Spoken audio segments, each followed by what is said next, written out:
예, 기도하고 시작하겠습니다. 성부와 성자와 성령의 이름으로. 하늘에 계신 우리 아버지,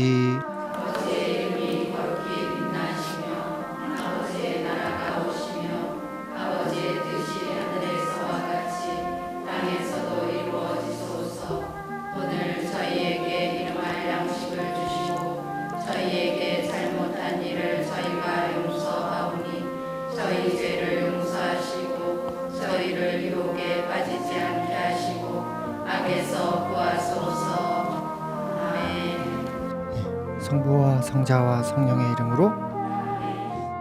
모세와 미리암의 두 노래의 양식에 대해서는 매우 다양한 해석이 있어 왔습니다. 두 노래는 찬미 노래, 임금의 즉위 노래, 승전 노래 또는 감사 노래 등으로 해석되어 왔습니다. 사실상 그렇게 해석될 수 있는 다양한 문학적 요소들이 탈출기 15장에서 발견됩니다. 따라서 노래 안에서 발견되는 내적 내용과 형식만으로는 이 노래가 본디 어떤 목적을 가지고 쓰여진 노래인지 결론을 내리기가 어렵습니다. 하지만 그 컨텍스트를 보면, 그 문맥을 보면 모세의 노래와 미리암의 노래는 갈대바다에서의 야훼의 승리를 기념하는 노래 1차적으로, 그 다음에 그 결론을 보자면 그 야훼가 임금이 되는, 그 야훼가 자신의 민족의 임금이 되는 그와 같은 노래로 우리가 전체의 노래를 알아들을 수 있겠습니다. 반면에 이 두 노래에 관해서 우리는 다음과 같은 문학적 의문을 제기해야 합니다. 여러분들 성경의 텍스트를 읽으면서 항상 그것 때문에 그래요. 의심하지 않고 믿는 자는 복되다라는 그 토마스 사도의 그것 때문에 그러는데, 우리는 조금 질문을 가질 필요가 있어요. 그러니까 질문을 가졌을 때 그것이 해결될 수 있는, 그렇죠? 질문하는 것에 대해서 우리가 좀 마음을 열 필요가 있습니다. 저는 다음과 같은 세 가지 질문을 가져요. 왜 이 두 노래는 이집트 탈출은 생략한 채 이집트에 대한 야훼의 승리만을 노래하는가? 좀 이상하다. 두 번째, 앞선 이야기에서는 하느님의 현존을 이야기하는 데 있어서 빠지지 않는 문학적 모티브가 등장하는데, 이 구름 기둥입니다. 근데 이 노래에서는 왜 구름 기둥이 단 한 번도 등장하지 않는가? 세 번째, 이스라엘 백성이 무사히 바다를 건너는 장면에 관해서 이야기하지 않아요. 이 노래는 야훼가 이집트와 대결해서 승리하는 것만 계속 얘기합니다. 또는 다른 민족과의 대결에서 이기는 것만을 얘기합니다. 조금 이상하다 라는 질문을 갖고 있어요. 나중에 하늘나라 가서 물어볼 내용들입니다. 앞서서 저는 이 노래를 19절을 미리암의 노래와 함께 붙여서 읽었습니다만, 우리 성경과 같이 읽는 주석가들도 많이 있습니다. 19절은 모세의 노래를 마무리하는 산문적 결론이다, 요것처럼 그렇게 보는 사람들도 다수가 있습니다. 저는 좀 다르게 읽습니다. 두 번째로, 하지만 19절을 조금 다르게 보는 사람이 있어요. 19절을 시작하는 접속사가 있습니다. 히브리 말로 키라는 접속사인데, 여기서는 저는 어떻게 번역했느냐 하면, 파라오의 말이 병거와 병거머리병들과 함께 바다 안으로 왔을 때라고 번역했는데, 어떤 사람들은 그거를 시간적으로 보지 않고 키라는 접속사를 인과적으로 보는 사람이 있어요. 따라서 파라오의 말이 병거와 병거머리병들과 함께 바다 안으로 들어왔기 때문에 라고 보는 사람들도 있어요. 세 번째, 이게 제일 과격한 일군의 학자들인데요. 그 키라는 접속사를 그 뒤까지 확장해서 이해하는 사람들이 있어요. 즉, 파라오의 말이 바다 안으로 들어왔기 때문에 라고 해서 인과관계가 거기서 끝나는 게 아니라, 파라오의 말이 바다에 들어서고 야훼가 바닷물을 되돌리고 이스라엘 자손들이 마른 땅을 걸어갔을 때 미리암이 손뼉을 들었다 라고 주절과 이 키로부터 시작이 되는 문장이 그 뒤에까지 그 19절 전체를 받는다라고 보는 사람도 있습니다. 왜 이런 문제가 일어나냐?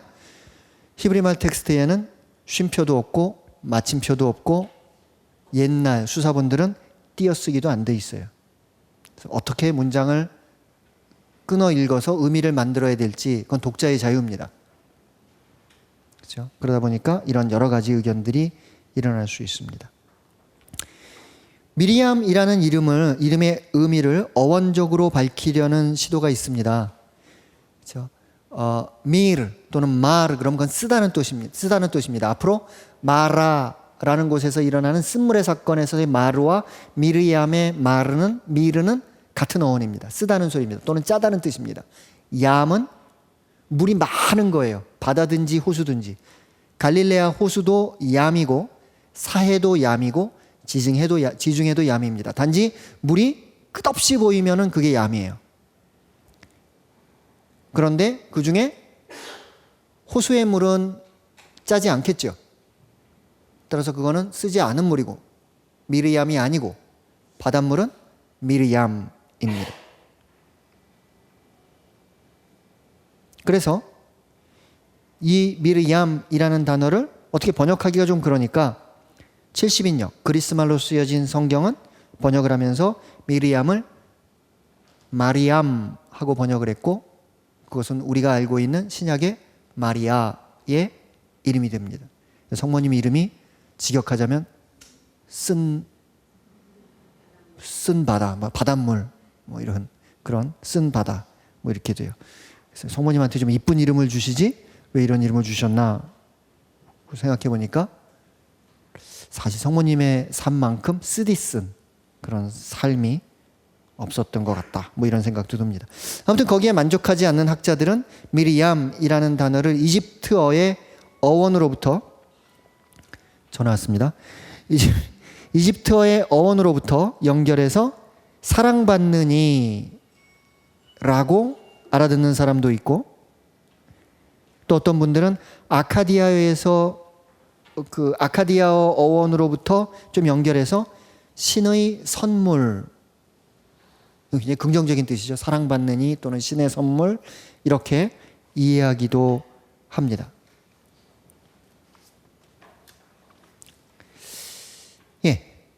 탈출기 15장 20절은 별다른 설명 없이 미리암을 예언녀로 소개하는데 아마도 뒤따르는 노래와 춤이 고대 사회에서 예언의 일반적인 구성 요소였기 때문에 예언녀라는 호칭에 별도의 해설이 필요하지 않았던 것 같습니다. 그러나 이와 같은 호칭에도 불구하고 미리암에 대한 오경의 보도가 언제나 긍정적인 것만은 아닙니다. 민수기 12장에서 미리암은 아론과 함께 에티오피아 여자를 아내로 맞아들인 모세를 비난하며 다음과 같이 말합니다. 야훼의 말씀은 모세에게만 있는가? 우리에게는 그 말씀이 없는가? 이 비난의 핵심에는 모세만이 유일한 예언자가 아니라 자신들도 예언자라는 그런 도전적 주장이 자리 잡고 있습니다. 따라서 오경이 전하는 미리암의 이미지는 예언녀로서의 역할은 인정하되 결함을 지닌 부족한 모습입니다. 사실 모두가 그렇죠. 그죠? 다윗도 나중에 보면은 잘못을 하고 솔로몬은 더 큰 잘못을 하고 모세도 결국은 약속의 땅에 들어가지 못하는 그런 결함을 보여줍니다. 아무튼 이런 미리암에 대한 평가의 편차는 아마도 오경의 형성 과정과 관련되어 있을 것입니다. 오경이 형성되는 과정에서 수집된 고대의 전승들 내에는 모세나 아론 또는 미리암에 대한 신학적 평가가 서로 일치하지 않았던 것 같습니다. 그리고 그것이 더 자연스러운 것 같아요. 그렇죠? 제 주위에 있는 많은 분들 중에 저에 대해서 좋게 얘기하는 사람들도 있을 것이고 저에 대해서 좋지 않게 이야기하는 사람들은 있으면 안 되지만 있겠죠? 그죠? 있을 겁니다. 민수기 20장을 보면 이 미리암의 죽음에 관한 보도가 나옵니다. 카데스라는 곳에서 미리암이 이제 마지막을 맞는데요. 적어도 그렇게 누군가의 죽음에까지 또 보도됐다는 것을 보면 미리암은 일정한 어떤 중요한 인물이었던 게 굉장히 좀 부각이 되는 것 같아요. 구약에서도 보면 그 중요한 인물들은 항상 그와 같은 얘기가 나옵니다. 그는 죽어서 어디에 묻혔다라는 이야기들을, 예를 들어 사라, 레베카, 아니면 라헬. 라헬이 어디에 묻히죠?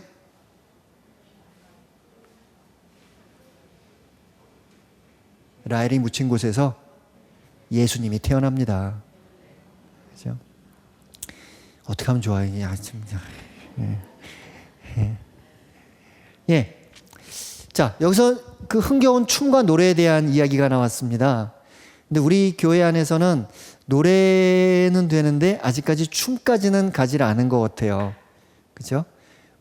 사실상 모든 예술은 종교적인 바탕 위에서 나온 겁니다. 우리가 예술이라고 할 수 있는 것,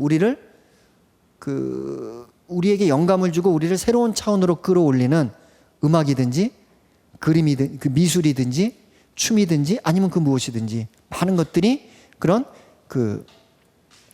종교적인 차원에서 출발을 합니다. 근데 아직까지 우리 전례 안에서 그렇게 아직 우리가 동방예의지국이라서 그런지 점잖아서 그런지 그거를 잘 수용하지, 아니면 그것이 어떤 잘 자리 잡지 못한 것 같아요. 하지만 지금부터 보여드리는 동영상에서는 좀 특별한 주교님을 우리가 만나게 됩니다.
예.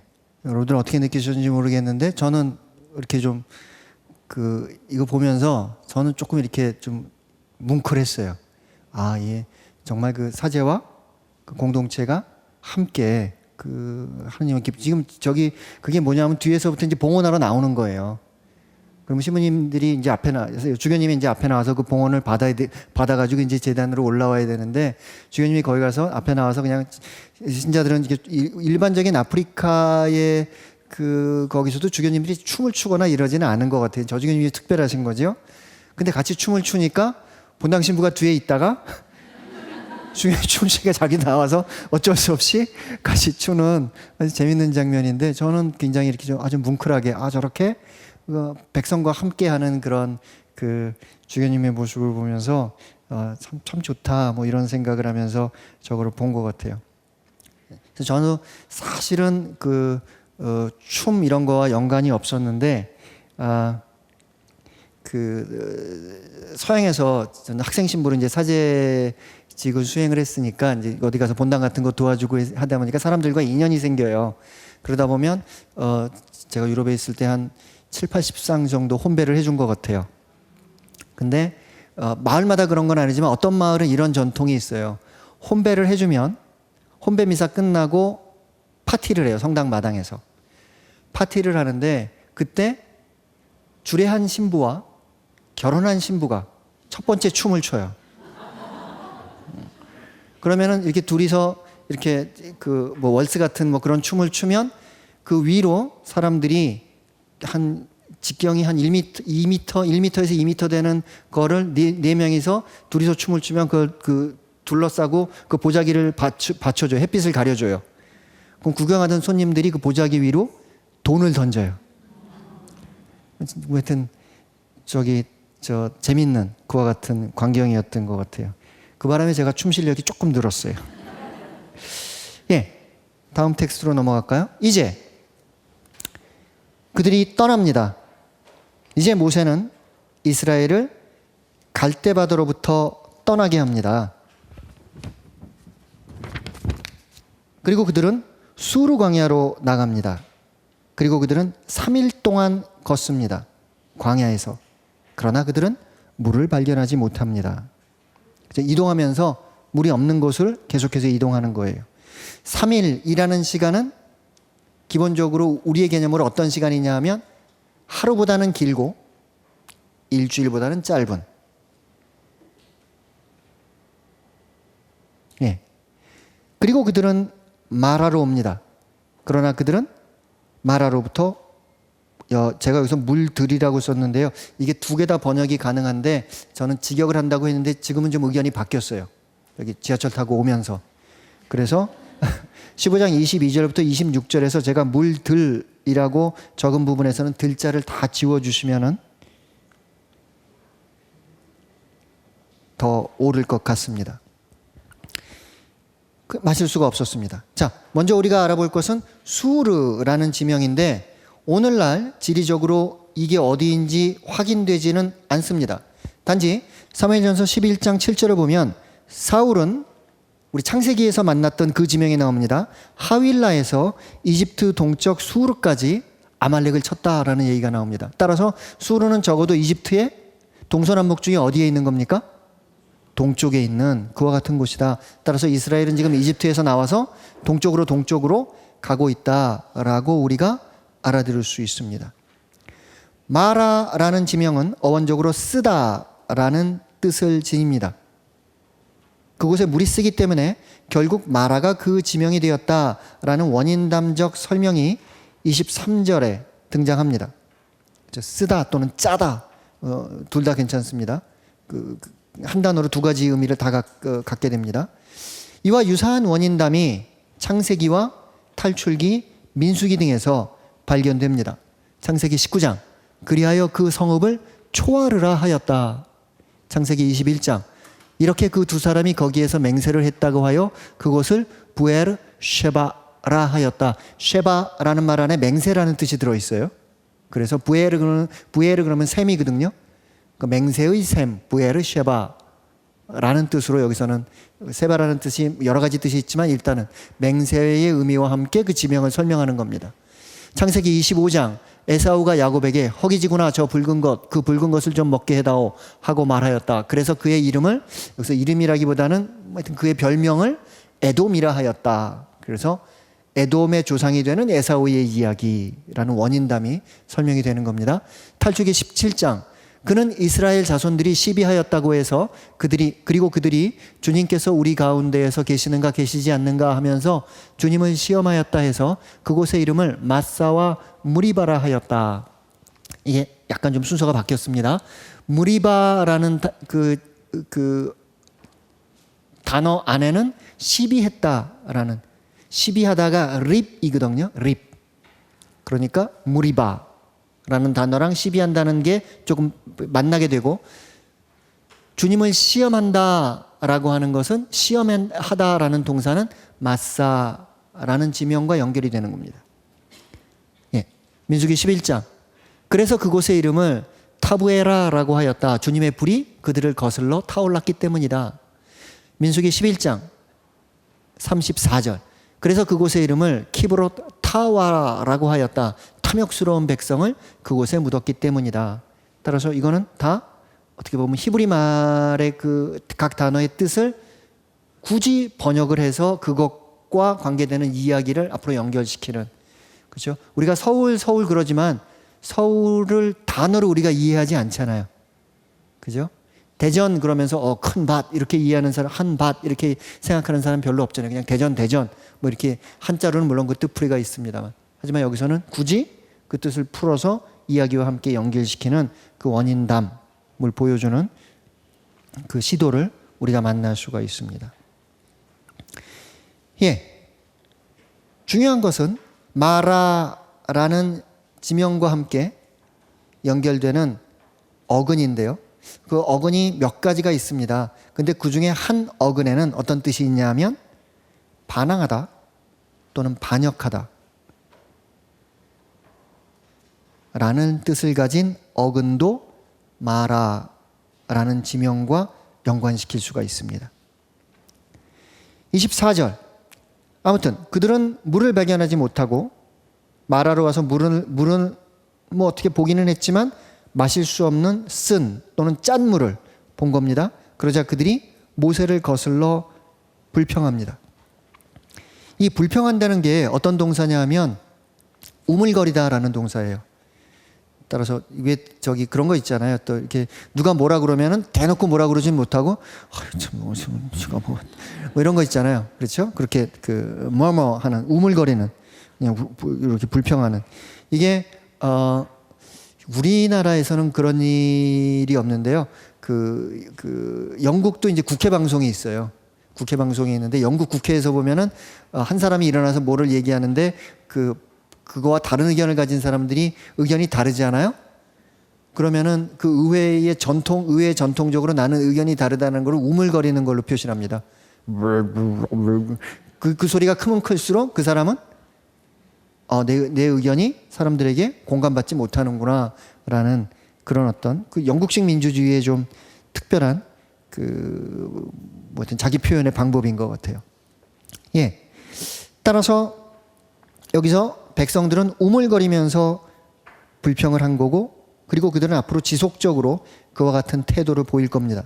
탈출기 16장, 17장, 민수기 14장, 17장 같은 우물거리라는 불평하다라는 동사들이 계속해서 반복이 됩니다. 그리고 25절, 이제 문제가 됩니다. 그리고 그는 야훼에게 부르짖었다. 이제 불평의 내용, 참 미안합니다. 24절의 불평의 내용, 무엇을 우리는 마실 것인가? 우리에게 마실 것이 없다. 무엇을 우리는 마실 것인가? 25절, 그리고 그는 야훼에게 부르짖었다. 여기서 그는 누굴까요? 모세일 수도 있고 그 백성일 수도 있어요. 근데 전체적으로 그 흐름을 보자면 여러분들처럼 저도 모세로 이해하겠습니다. 아무튼 야훼에게 부르짖습니다. 부르짖다. 탈출기에서도 누군가가 다른 사람을 향해서 부르짖은 적이 있습니까? 있습니다. 탈출기를 시작하면서 하느님의 개입이 어떻게 시작되냐 하면 이집트의 어가브과 함께 이스라엘 자손들이 부르짖자 그 부르짖음이 하늘까지 달하고 그 소리를 듣고 야훼 하느님이 하늘에서 그들 조상에게 하신 그 약속을 기억하셨다라는 그런 어떤 신화적인 그림으로 탈출기가 시작했었습니다. 그렇죠? 부르짖는다라는 겁니다. 그러자 야훼는 그에게 나무를, 그 다음에 나오는 동사가 번역하기가 어려워요.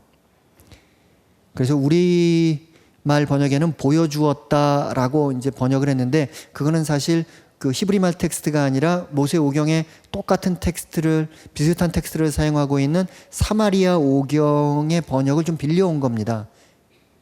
지금 히브리말 텍스트를 가지고는 의미를 만들 수 없다고 생각하는 그와 같은 주석가들이 그런 사마리아 오경에서 번역한 고단을 빌려와서 이렇게 번역하는 경우가 있어요.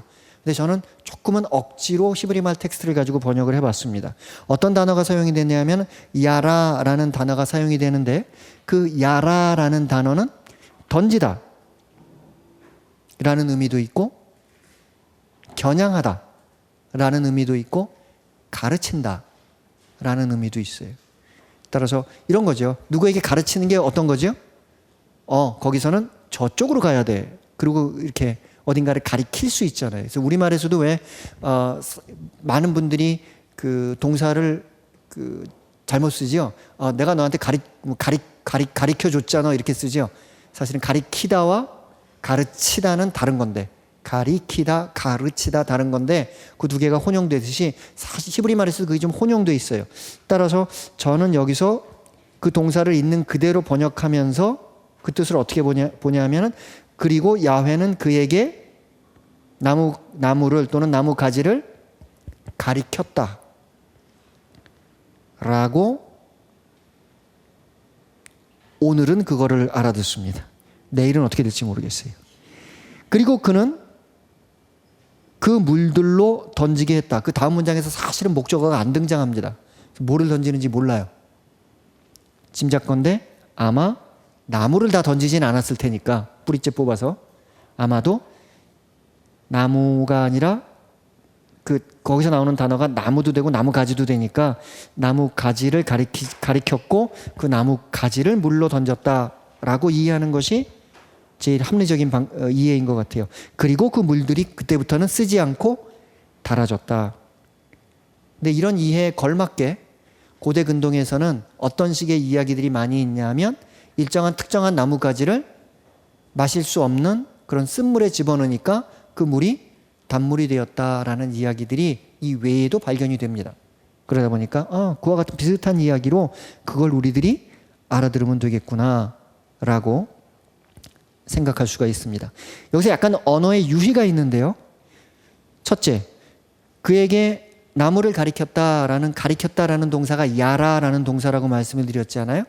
그 야라라는 동사로부터 어떤 단어가 나오냐면 토라라는 단어가 나옵니다. 전에 말씀드린 대로 일정한 동사의 앞에 트가 붙으면 명사형이 돼요. 따라서 야라, 가르친다, 토라, 가르침, 그리고 그것이 나중에는 율법이라는 좀 더 특정한 개념으로 발전하게 됩니다. 두 번째는 나무 또는 나무 가지를 이야기하는 단어가 히브리 말로 에츠예요. 에츠. 근데 거기에 아라는 모음을 붙이면 에츠아. 그러면은 그것은 하느님의 충고 또는 하느님의 계획이라는 어감을 가질 수가 있어요. 따라서 이제 언어의 유희입니다. 따라서 하느님께서 모세에게 그 나무를 가리켰다라고 했을 때 이제부터 무슨 토라 얘기가 시작되나 보다라는 그런 어감으로, 그리고 하느님께서 나뭇가지를 가르쳤을 때 그 안에 어떤 하느님의 신적인 계획이, 무언가 그 이상의 계획이 단지 나뭇가지가 아니라 거기서 조금 암시되고 있구나라는 이런 어감을 히브리 말을 하는 사람들은 알아듣게 되는 겁니다. 예, 그 다음 문장에서 나오는 세우다, 그죠? 거기에서 그는 세웠다. 그를 위해 규정과 법규, 그리고 거기에서 그는 그를 시험하였다. 너무 많은 대명사가 나오는데 거기에서 그는 세웠다. 그를 위해 규정과 법규. 여기서 첫 번째 그가 야훼인지 모세인지 조금 불분명합니다. 두 번째 그는 백성일 것 같아요. 그리고 거기에서 그는 그를 시험하였다. 그는 모세일까 아니면 야훼일까? 그리고 두 번째 그는 백성인 것 같아요. 그렇죠? 어떻게 읽던. 그런데 전체로 봐서 규정과 법규를 세우고 시험하는 주체는 모세이긴 어려울 것 같아요. 왜냐하면 모세오경 전체를 통해서 모세가 백성을 시험했다는 얘기는 안 나옵니다. 모세오경을 전체를 통해서 시험하는 건 다음과 같은 겁니다. 야훼가 이스라엘을 시험하든 또는 이스라엘이 야훼를 시험하든, 나중에 등장하는 그 율법의 계명을 보면 이스라엘은 야훼를 시험해도 됩니까? 안 됩니다. 하느님을 시험하면 안 됩니다. 그래서 나중에 예수님이 40일 동안 광야에서 유혹을 받을 때 뭐라고 합니까? 그 하느님을 시험해서는 안 된다라는 구약을 인용하는 장면을 볼 수가 있습니다. 따라서 이게 좀 하느님과 우리와의 관계가 좀 불리해요.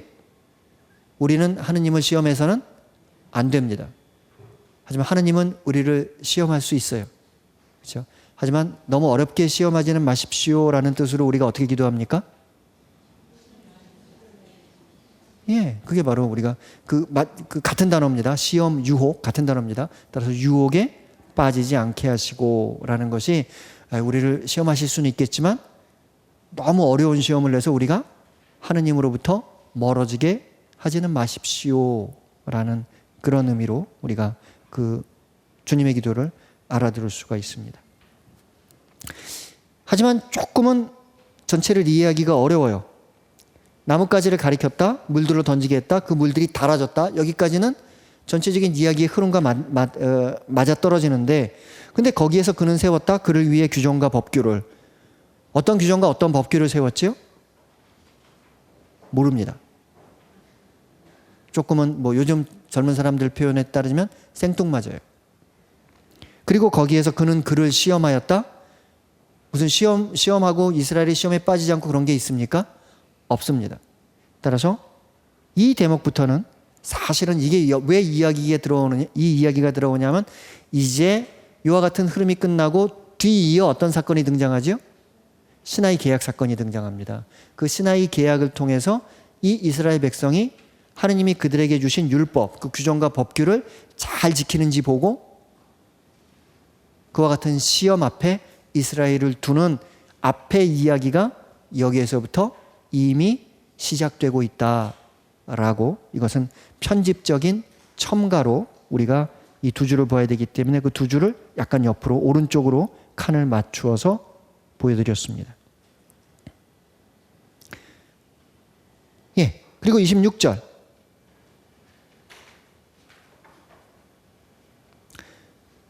그리고 그는 말했다. 만약 내가 열심히 듣는다면 야훼 너의 엘로힘의 목소리를, 그리고 그의 양눈에 옳은 것을 내가 행한다면, 그리고 내가 귀 기울인다면 그의 계명에, 그리고 내가 지킨다면 모든 그의 규정을, 모든 질병을 내가 이집트에 내린 나는 내 위로는 내리지 않을 것이다. 왜냐하면 나 야훼 너의 치유자. 제가 직역을 하느라고 순서를 그냥 맞추다 보니까 여러분들이 그 부분 그 의미를 만들어 나가셔야지 돼요. 자, 여기서 그리고 그는 말했다 하고 26절에 시작했는데 누가 말하는지가 분명하지 않아요. 따라서 말하는 내용을 봐야 되는데 그걸 봐도 분명하지가 않아요. 왜냐하면 여기 봅시다. 만약 내가 열심히 듣는다면 야훼 너의 엘로힘의 목소리를, 그리고 그의 양눈에 옳은 것을 내가 행한다면, 이렇게 얘기하는 이 내용만 보면 그는 누굽니까? 모세죠.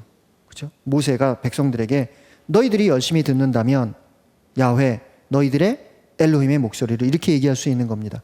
그런데 맨 마지막 두 줄은 제가 오른쪽으로 빼놨죠? 이상한 겁니다. 모든 질병은 내가 이집트에 내린, 나는 내 위로는 내리지 않을 것이다. 왜냐하면 나는 야훼 너의 치유자이다. 이건 누가 한 말입니까? 이건 야훼가 한 말이에요. 따라서 요 26절에 나오는 언사에는 모세가 주어인 부분과 야훼가 주어인 부분이 섞여 있어요. 그렇기 때문에 그리고 그는 말했다 그랬는데 그가 누군지 모릅니다. 알기 어렵습니다. 단지 우리가 알고 있는 신학적인 체계로 봐서 야훼가 백성에게 직접 말했다고 보기는 어려울 것 같아요. 따라서 그는 모세이고 모세의 언사 가운데 야훼가 모세에게 말한 것을 직접 인용하는 것으로 마지막 두 줄을 우리가 알아들을 수 있겠습니다.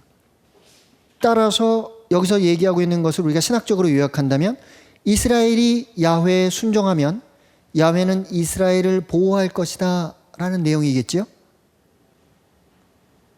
그럼 역으로 이스라엘이 순종하지 않으면 어떻게 될까요?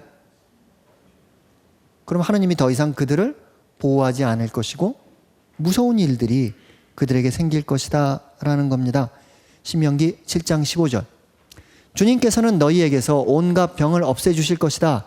또 너희가 이집트에서 본 온갖 나쁜 질병을 너희에게는 퍼뜨리지 않을 것이다. 그러나 너희를 미워하는 모든 자에게는 그 질병들을 내리실 것이다. 신명기 28장. 주님께서는 너희가 고치지 못할 이집트의 궤양과 종기와 옴과 가려운 병으로 너희를 치실 것이다. 그죠? 이집트에서 있었던 재앙이 이제는 너희에게도 일어날 것이다 라는 저주의 말씀입니다. 28장 60절. 그분께서는 너희가 겁내던 이집트의 모든 질병을 너희에게 되돌리시어 그것들이 너희에게 달라붙게 하실 것이다. 이게 문제죠. 그러니까. 그죠? 그래서 제가 세례받는 분들을 보면서 그런 말씀을 드려요. 여러분들이 세례받으면 여러분들 잘 사셔야 됩니다. 세례받지 않은 사람은 하느님께서 그런 그리스도인으로 해야 할 것을 안 했다고 해서 벌 주지 않습니다. 왜냐하면 모르기 때문에. 하지만 세례받으면 이제 알게 되잖아요. 그렇죠? 그러면 알고도 안 하면 벌을 받을까요? 아니면 괜찮을까요? 적어도 이런 우리가 갖고 있는 구조 안에서 본다면, 그렇죠? 세례 받고 나서 벌 받을 확률이 높아집니다. 그렇죠? 그런 어떤 문제가 생기게 됩니다. 그죠? 예. 레위기 26장 25절. 나는 너희에게 칼을 보내어 계약을 어긴 것을 복수하게 할 것이다. 그렇죠? 나는 너희에게 평화를 주러 온 것이 아니라 칼을 주러 왔다라는 예수님 말씀을 함께 묶어서 이해할 수가 있습니다. 너희가 너희 성읍들 안으로 피해 모여들면 나는 너희 가운데 흑사병을 보내겠다. 그리하여 너희는 원수의 손에 넘어가고 말 것이다. 나는 너희에게 이집트의 흑사병을 보내고 너희의 젊은이들을 칼로 죽였으며 말들은 잡혀가게 하였다. 또 너희 진영에 악취가 올라와서 너희 코를 찌르게 하였다. 그런데도 너희는 나에게 돌아오지 않았다. 주님의 말씀이다. 점점 하느님이 무서워지죠? 예, 그런 질병들. 우선 여기서 질병이라는 그 단어만 우리가 그대로 듣는다면 이집트에 있었던 10가지 재앙 중에 종기 재앙을 상기시킵니다. 반면에 구약에 있는 레위기 13장, 14장 또는 민수기 12장 등을 우리가 참고로 한다면 여기서 얘기하는 무서운 질병 중에 가장 무서운 질병은 한센병입니다. 단지 26절이 우리들에게는 조금은 생소한 것이 마라에 있는 쓴물과 한센병이 어떻게 연관되는지에 관해서 텍스트는 우리에게 설명해 주지 않습니다. 전체적으로 어떤 운율을 갖추고 있는 문장임에도 불구하고 그와 같은 설명을 우리가 알아들기 어렵고, 따라서 이제 문장의 내적 구조를 통해서 우리가 좀 분별해 보려고 하면 우리 눈에 1차적으로 눈에 띄는 것은 다음과 같은 내용입니다. 자, 26절을 한번 보십시오. 그리고 그는 말했다. 그 다음부터 만약 내가 열심히 듣는다면 야훼 너의 엘로힘의 목소리를, 그리고 그의 양눈에 오른 것을 내가 행한다면, 이 두 줄을 여러분들이 갖고 계신 연필로 묶으세요. 묶고 나서 그 구조가 바로 이 구조입니다. 내가 듣는다면 A, 그 다음에 그 A 프라임, 내가 행한다면은 반대쪽 끝에 있습니다. 반대로 내가 열심히 듣는다면 뭐를 듣는 거죠? 야훼 너의 엘로힘의 목소리를. 그 목적어는 B. 근데 그 목적어 부분은 두 번째 줄에 가서는 앞에 있습니다. 그의 양눈에 오른 것을 내가 행한다면. 따라서 A, B, B 프라임, A 프라임의 구조로 되어 있습니다. 이거를 교차 대구식 구조라고 부르는데 좀 억지로 번역한 거예요. 영어에서는 그냥 카야즘이라고 문법적인 용어로 고정이 되어 있습니다. 그래서 이거는 히브리 사람들이 쓰기 좋아하는, 문장에 멋을 낼 때 이런 거를 자주 씁니다. 문장에 약간 멋을 부릴 때 A, B, B 프라임, A 프라임. 그런데 그 다음에 그리고 내가 귀 기울인다면 그의 계명에, 그리고 내가 지킨다면 모든 그의 규정을. 이거는 두 줄로 돼 있긴 하지만은 이런 구조입니까? 아니면 A, B, A, B의 구조입니까? 이건 A, B, A, B예요. 따라서 그 두 줄은 또 묶으세요. 그런데 그것은 위에서는 야훼 너의 엘로힘의 목소리, 그의 양눈에 오른 것, 일반적인, 그 다음에 문학적인 표현이라면, 두 번째 내가 귀 기울인다면 그의 계명에, 내가 지킨다면 모든 그의 규정을. 이거는 법적인 개념입니다. 딱딱해요. 따라서 법적인 개념은 문학적으로 쓰여지지 않고 법적으로 명료하게 쓰여졌습니다. 그의 계명에 귀 기울인다면, 모든 그의 규정을 내가 지킨다면. 두 번째, 그러니까 첫 번째 단위가 첫 번째 두 줄이 있고 두 번째 두 줄이 있죠. 그 다음에 세 번째 두 줄에서는 앞에 있는 것 중에 모든 그의 규정을 중에 모든에 한번 동그라미를 치세요. 그럼 그 밑에 다시 뭘로 시작합니까? 모든 질병을. 따라서 두 번째 두 줄에서부터 세 번째 두 줄은 모든이라는 한 단어를 고리로 걸고 내려온 겁니다. 모든 질병을 내가 이집트에서 내렸던, 텍스트 번역을 조금 바꾸겠습니다.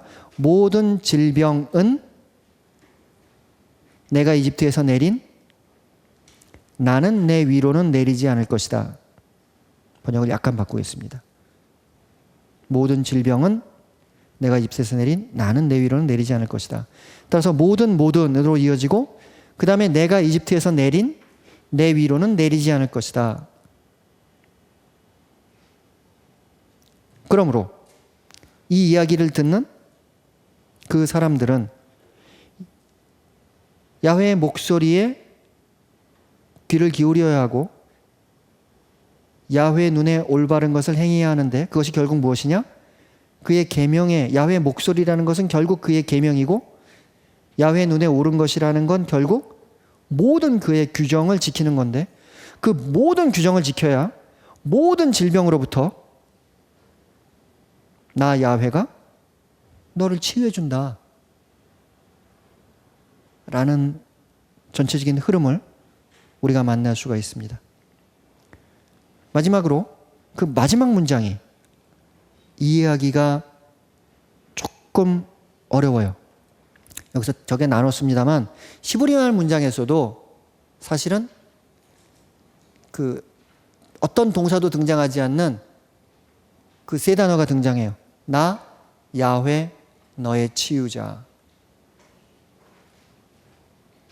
이건 세 가지로 번역이 가능합니다. 나는 야훼 너의 치유자이다. 첫 번째. 두 번째, 나 야훼는 너의 치유자이다. 두 번째. 그 다음에 세 번째, 너의 치유자는 바로 나 야훼이다.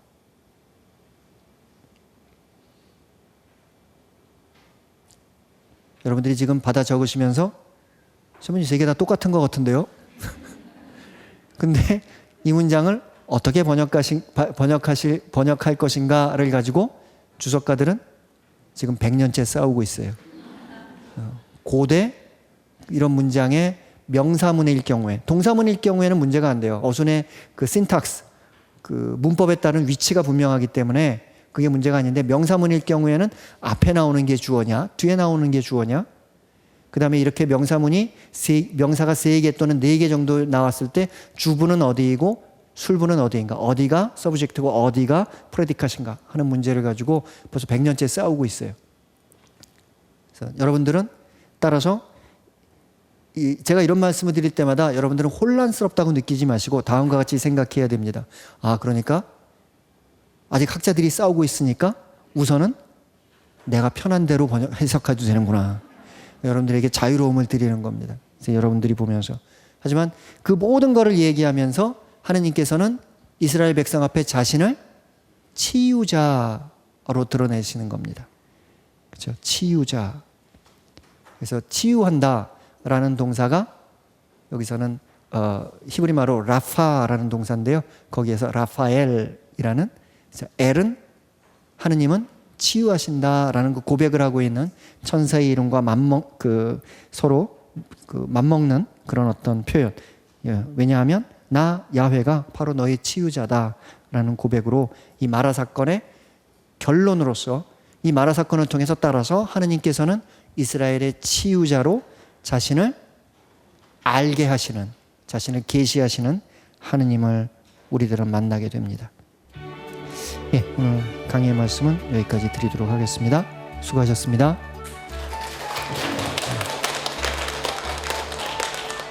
영광송 끝낼까요? 성부와 성자와 성령의 이름으로. 영광이 성부와 성자와 성령께. 성부와 성